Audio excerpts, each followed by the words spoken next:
کہ وہ جو خاتون نے نبی صلی اللہ علیہ وسلم کے بارے میں جملے ادا کیے، تو ہمارے مسلمان بھائیوں کا اور کچھ سیاسی جماعتوں کا یہ کہنا ہے کہ اس نے نبی صلی اللہ علیہ وسلم کی گستاخی کی ہے، کہ نبی صلی اللہ علیہ وسلم کے بارے میں اس کا یہ رویہ، اس کے یہ الفاظ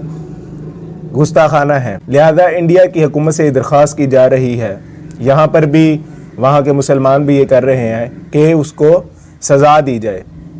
تو سب سے پہلے میں یہ بات کرنا چاہوں گا کہ اس ویڈیو میں جو الفاظ ہیں وہ ان کے اس طرح ادا ہو رہے ہیں کہ وہ مد مقابل کو جواب دیا جا رہا ہے، کہ کوئی سامنے مسلمان ان کے کسی مذہب پر کوئی انگلی اٹھا رہا ہے، لہٰذا انہوں نے اس کی جوابی کارروائی کرتے ہوئے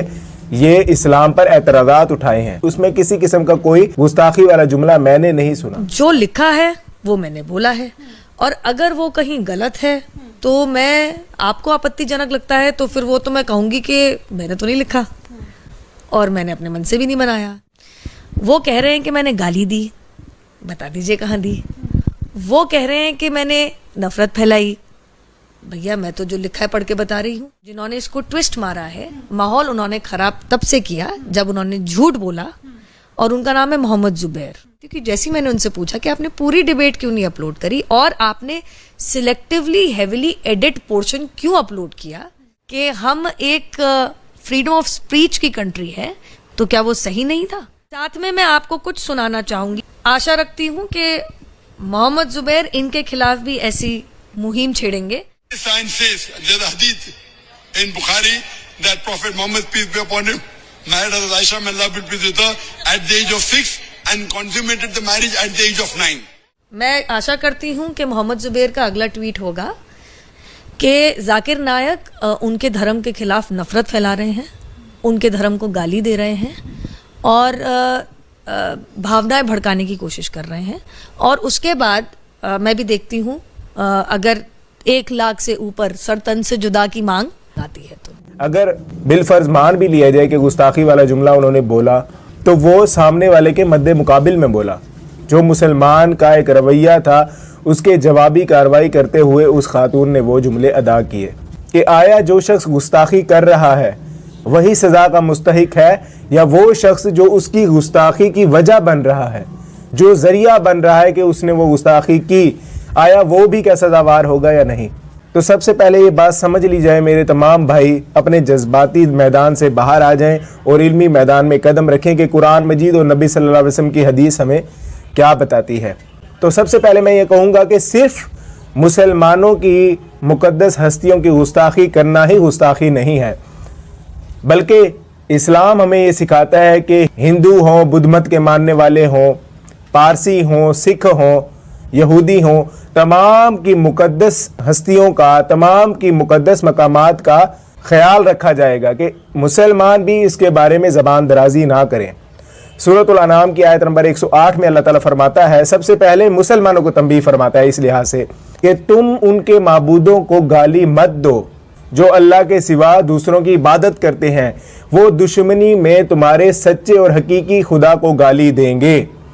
پہلے اتنے جملے پر آپ سمجھ لیں کہ اللہ تعالیٰ پہلے کن لوگوں سے مخاطب ہے، کہ اے مسلمانوں، اے مومنوں، خود کو حق پر جانتے ہوئے مانتے ہوئے حق پر ہوتے ہوئے دوسروں کے مقدس ہستیوں کا، دوسروں کے مقدس مقامات کا احترام کرنا ہے، ان کا بھی لحاظ رکھنا ہے، ان کو اصلاح کی ہمیشہ پیشکش کرنی ہے، ان کے ساتھ اس طرح گفتگو کرنی ہے کہ وہ اسلام میں داخل ہو سکیں۔ اصلاح کا پہلو ہمیشہ باقی رہنا چاہیے، کہ تم جذبات میں آ کر ان کے معبودوں کو برا مت کہہ دینا، تم غلام احمد قادیانی کو قادیانی دجال مت کہہ دینا کسی بھی گفتگو میں۔ سامنے والے کے لیے اصلاح کا دروازہ بند ہو جاتا ہے، ہمارا کوئی ان سے احترام والا پہلو نہیں ہوتا، لیکن اگر ہم یہ امید رکھتے ہیں کہ وہ ہماری مقدس ہستیوں کا احترام کریں تو ہمیں یہ پہلا قدم خود اٹھانا چاہیے۔ قرآن میں سورۃ الانعام کی آیت نمبر 108 میں اللہ تعالی نے ہمیں حکم دیا ہے کہ تم ان کے معبودوں کو برا مت کہنا، دعوت کا، حکمت کا پہلو لے کر چلنا۔ پھر آگے اللہ تعالیٰ فرماتا ہے کہ اور بے شک ہم نے ہر امت کا، ہر قوم کا، اس کا جو مذہبی عمل ہے اس کے لیے ہم نے خوبصورت بنا دیا ہے، کہ وہ بھی مذہبی طور پر اپنی ان ہستیوں کے ساتھ اس طرح اٹیچ ہیں کہ جس طرح تم ہو، جس طرح تم اپنے اللہ کی عزت تکریم کرتے ہو، اس طرح وہ اپنے بھگوان کی، اس طرح وہ عیسیٰ علیہ السلام کو جو خدا مانتے ہیں ان کی تکریم کرتے ہیں۔ ہمیشہ حکمت کا پہلو دعوت میں رکھا جائے، نہ کہ جذبات کی بنیاد پر تم ان کو برا بھلا کہنے لگ جاؤ۔ پھر آگے اللہ تعالیٰ فرماتا ہے کہ بے شک وہ ہماری طرف لوٹ کے آئیں گے، بے شک ہم ان کی نیتوں کے مطابق ان کا انجام کریں گے کہ وہ کیا کرتے رہے ہیں۔ تو یہاں پر یہ بات سمجھ لی جائے کہ اللہ تعالیٰ نے پہلے مسلمانوں کو روکا ہے کہ یہ حق پر ہوتے ہوئے ان کا مزاج یہ ہوگا کہ یہ دوسروں کو برا بھلا کہیں گے۔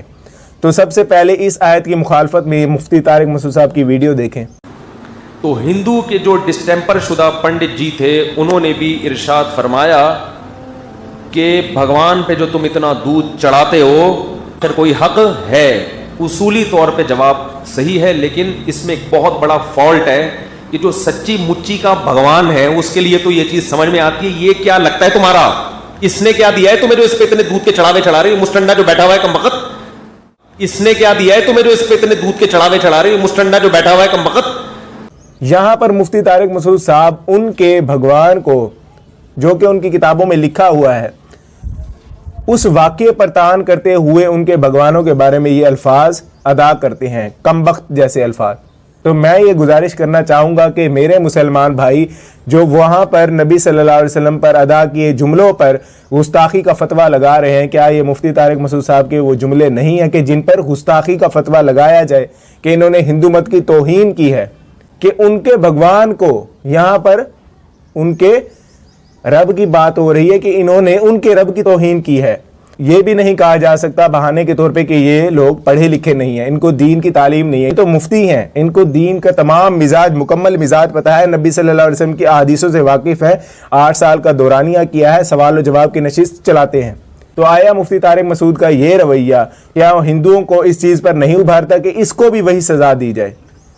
اگر میں یہ کہتا ہوں کہ اصول ایک ہونا چاہیے کہ اگر ہم یہ چیز کا تقاضا کرتے ہیں کہ کوئی ہمارے مذہبی شخصیت کو ہماری مقدس کتاب کے بارے میں کوئی گستاخی نہ کرے تو ہمیں بھی یہ معاملہ نہیں کرنا چاہیے۔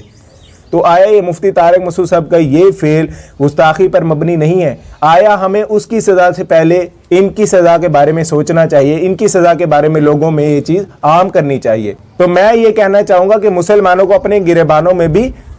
آنکھ ڈال کر دیکھنی چاہیے کہ ان کے معاملات کہاں جا رہے ہیں۔ اسی طرح اس کے حق میں میں حدیث پیش کرنا چاہوں گا کہ صحیح بخاری میں نبی صلی اللہ علیہ وسلم نے فرمایا کہ کبیرہ گناہوں میں سے ایک کبیرہ گناہ یہ بھی ہے کہ کوئی شخص اپنے ماں باپ کو گالی دے۔ صحابہ نے فرمایا، صحابہ نے عرض کی کہ یا رسول اللہ کوئی اپنے ماں باپ کو گالی کیسے دے گا؟ نبی صلی اللہ علیہ وسلم نے فرمایا کوئی کسی دوسرے کے باپ کو گالی دے گا تو وہ اس کے باپ کو گالی دے گا، کوئی دوسری کے ماں کو گالی دے گا تو وہ اس کی ماں کو گالی دے گا۔ تو نبی صلی اللہ علیہ وسلم کی یہ حدیث بھی اس چیز کا تقاضا کرتی ہے کہ جو شخص پہل کر رہا ہے اس چیز میں کہ دوسرے کو اس چیز پر ابھارا جائے کہ وہ بھی غلط معاملہ ہماری طرف لوٹائے، تو آیا وہ پہل کرنے والا ہی قصوروار ہوگا؟ نبی صلی اللہ علیہ وسلم نے فرمایا کہ وہ شخص کبیرہ گناہ کر رہا ہے جو دوسرے شخص کے ماں باپ کو گالی دے رہا ہے، گویا وہ اپنے ماں باپ کو گالی دے رہا ہے۔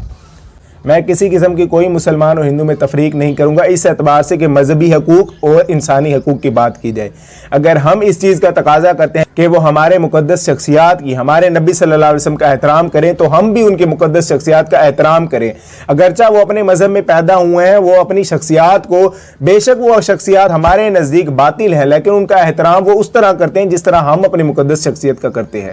تو آیا ہمیں دعوت کے پہلو سے، اللہ تعالیٰ کے قرآن سے، نبی صلی اللہ علیہ وسلم کے فرمان سے یہ مزاج اپنانا چاہیے کہ ہم ان کی مقدس شخصیات کا احترام کریں؟ احترام کرنے میں کوئی حرج نہیں ہے۔ سنن ابی داؤد میں آیا کہ نبی صلی اللہ علیہ وسلم کے پاس جب یہودی ایک معاملہ لے کر آئے، یہودی عورت اور یہودی مرد کا جنہوں نے زنا کیا تھا آپس میں، تو نبی صلی اللہ علیہ وسلم نے فرمایا کہ تورات لے آؤ۔ جب تورات لائی گئی تو ابو داؤد کے الفاظ ہیں کہ نبی صلی اللہ علیہ وسلم نے تکیہ اپنے نیچے سے نکالا اور وہ تکیہ اس تورات کے لیے پیش کیا کہ اس پر تورات رکھی جائے۔ نبی صلی اللہ علیہ وسلم نے وہاں پر احترام کا درس دیا، اگرچہ تورات جو ہے بالکل بدل گئی ہے، قرآن مجید میں واضح آیا ہے کہ انہوں نے یہ کتاب بدل دی ہے۔ تو آیا اگر کتاب بدلنے پر بھی نبی صلی اللہ علیہ وسلم اگرچہ ان کے جذبات کا احترام کر رہے ہیں، ان کی مقدس شخصیات کا، کہ نبی صلی اللہ علیہ وسلم نے اس تورات کا بھی احترام ملحوظ رکھا، تو میں یہ چاہتا ہوں کہ ہمارے نزدیک بھی یہی ہونا چاہیے کہ کوئی ہندو ہے، عیسائی ہے، یہودی ہے، پارسی ہے،